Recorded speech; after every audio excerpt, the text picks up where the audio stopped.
Hi friends, இன்றைக்கி சகர் சாப்பாடு என்னென்னு தான் அவங்கள்ட்ட ஷேர் பண்ண போகிறேன். இன்றைக்கி புளிக்குழம்பு வைக்கலான்னு சொல்லி ரெடி பண்ணியாச்சு. அதுக்கு தேவையான பல்லாரி தக்காளி எல்லாம் நல்லா வதக்கி எடுத்திருக்கேன். அதுக்கு தேவையான காய்கறி எல்லாமே நம்ம வெட்டியிருக்கோம்.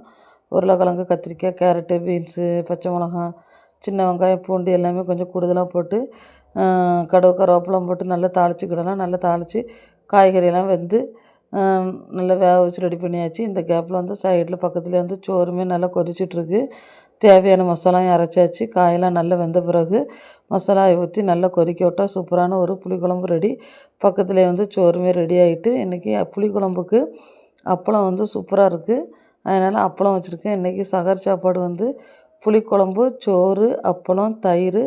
ஃப்ரெண்ட்ஸ், உங்களுக்கு வீடியோ பிடிச்சா லைக் பண்ணுங்கள், ஷேர் பண்ணுங்கள், கமெண்ட் பண்ணுங்கள். நம்ம சேனலை சப்ஸ்கிரைப் பண்ணுங்கள். லாஸ்ட்டாக சூப்பராக ஒரு இஞ்சி புதினா போட்டு ஒரு இஞ்சி டீ. இன்றைக்குள்ள சகர் சாப்பாடு இவ்வளோ தான். வேறு ஒரு வீடியோவில் பார்ப்போம்.